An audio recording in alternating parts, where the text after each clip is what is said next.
Que feriez-vous si, à 38 ans, le PDG tech le plus discret de Paris vous dit avoir 20 millions d'euros et qu'il vous propose un marché que personne n'oserait imaginer? Cette histoire commence entre La Défense et l'avenue Montaigne, au cœur d'un Paris où les startups se mêlent aux dynasties. Je m'appelle Narrateur et aujourd'hui, je vais vous raconter comment Victor Leclerc, 38 ans, fondateur d'une licorne d'intelligence artificielle valant précisément 20 millions d'euros, croyait connaître chaque secret de sa vie. Jusqu'au jour où il a découvert que la femme qu'il aimait était l'héritière de son plus grand rival. Avant de continuer, dites-moi en commentaire, sacrifieriez-vous une fortune pour sauver un amour? Votre réponse pourrait surprendre la fin de cette histoire. Mais ce qu'il ignorait ce jour-là, c'est que cette simple certitude allait bouleverser son monde parfaitement construit. Victor Leclerc avait la réussite gravée dans la démarche. Diplômé d'HEC Paris, il avait bâti Novasense, une entreprise d'IA spécialisée dans l'optimisation énergétique des grands groupes. Son bureau, au 34e étage d'une tour de la Défense, offrait une vue qui mangeait l'horizon. Chaque matin, il enfilait un costume Dior sur mesure, ajustait sa Patek Philippe et traversait Paris dans sa Tesla Model S, toujours à l'heure pour un conseil d'administration ou une réunion de fusion-acquisition. Les actionnaires le respectaient.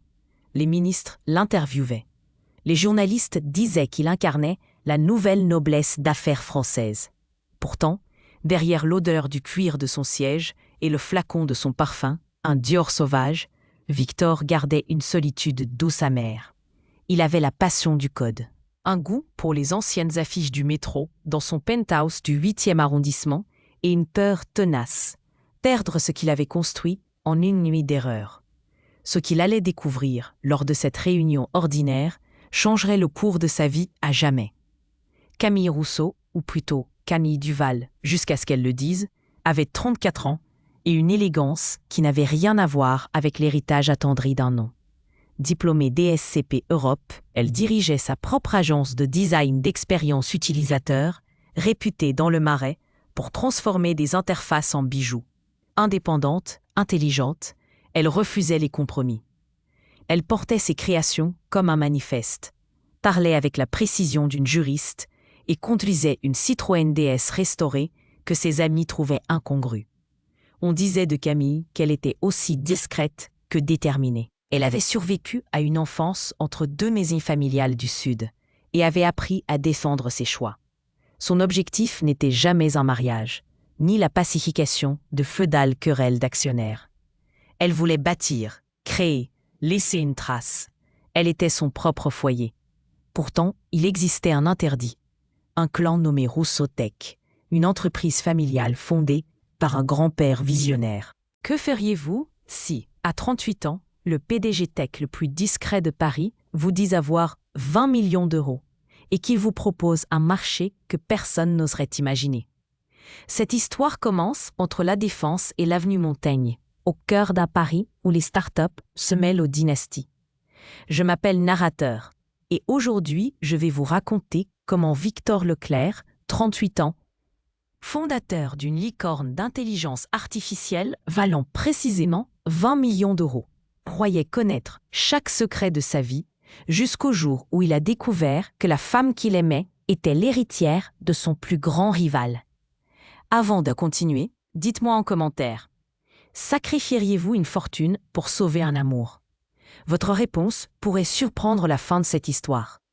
Mais ce qu'il ignorait ce jour-là, c'est que cette simple certitude allait bouleverser son monde parfaitement construit. Victor Leclerc avait la réussite gravée dans la démarche. Diplômé d'HEC Paris, il avait bâti Novasense, une entreprise d'IA spécialisée dans l'optimisation énergétique des grands groupes.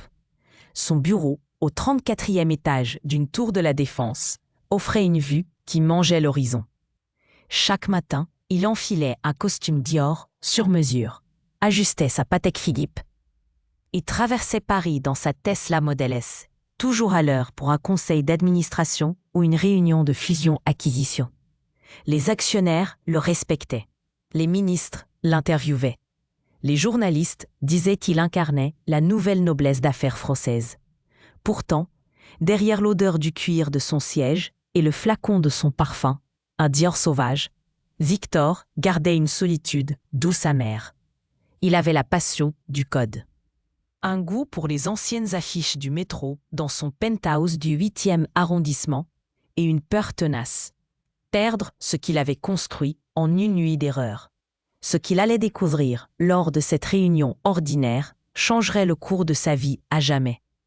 Camille Rousseau, ou plutôt Camille Duval jusqu'à ce qu'elle le dise, avait 34 ans et une élégance qui n'avait rien à voir avec l'héritage attendri d'un nom. Diplômée DSCP Europe, elle dirigeait sa propre agence de design d'expérience utilisateur, réputée dans le Marais pour transformer des interfaces en bijoux.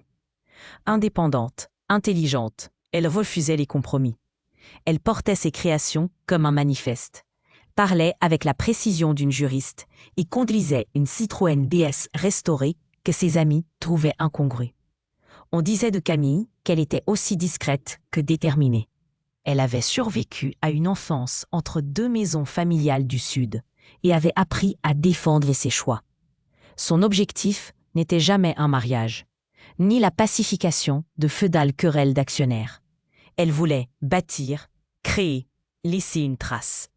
Elle était son propre foyer. Pourtant, il existait un interdit. Un clan nommé Roussotech, une entreprise familiale fondée par un grand-père visionnaire. Que feriez-vous si, à 38 ans, le PDG tech le plus discret de Paris vous dit avoir 20 millions d'euros et qu'il vous propose un marché que personne n'oserait imaginer? Cette histoire commence entre La Défense et l'avenue Montaigne, au cœur d'un Paris où les startups se mêlent aux dynasties. Je m'appelle Narrateur et aujourd'hui, je vais vous raconter comment Victor Leclerc, 38 ans, fondateur d'une licorne d'intelligence artificielle valant précisément 20 millions d'euros, croyait connaître chaque secret de sa vie, jusqu'au jour où il a découvert que la femme qu'il aimait était l'héritière de son plus grand rival. Avant de continuer, dites-moi en commentaire, sacrifieriez-vous une fortune pour sauver un amour? Votre réponse pourrait surprendre la fin de cette histoire. Mais ce qu'il ignorait ce jour-là, c'est que cette simple certitude allait bouleverser son monde parfaitement construit. Victor Leclerc avait la réussite gravée dans la démarche. Diplômé d'HEC Paris, il avait bâti Novasense, une entreprise d'IA spécialisée dans l'optimisation énergétique des grands groupes. Son bureau, au 34e étage d'une tour de la Défense, offrait une vue qui mangeait l'horizon. Chaque matin, il enfilait un costume Dior sur mesure, ajustait sa Patek Philippe et traversait Paris dans sa Tesla Model S, toujours à l'heure pour un conseil d'administration ou une réunion de fusion-acquisition. Les actionnaires le respectaient. Les ministres l'interviewaient. Les journalistes disaient qu'il incarnait la nouvelle noblesse d'affaires française. Pourtant, derrière l'odeur du cuir de son siège et le flacon de son parfum, un Dior sauvage, Victor gardait une solitude douce amère. Il avait la passion du code, un goût pour les anciennes affiches du métro dans son penthouse du 8e arrondissement et une peur tenace, perdre ce qu'il avait construit en une nuit d'erreur. Ce qu'il allait découvrir lors de cette réunion ordinaire changerait le cours de sa vie à jamais. Camille Rousseau, ou plutôt Camille Duval, jusqu'à ce qu'elle le dise, avait 34 ans et une élégance qui n'avait rien à voir avec l'héritage attendri d'un nom. Diplômée d'ESCP Europe, elle dirigeait sa propre agence de design d'expérience utilisateur, réputée dans le Marais pour transformer des interfaces en bijoux. Indépendante, intelligente, elle refusait les compromis. Elle portait ses créations comme un manifeste, parlait avec la précision d'une juriste et conduisait une Citroën DS restaurée que ses amis trouvaient incongrue. On disait de Camille qu'elle était aussi discrète que déterminée.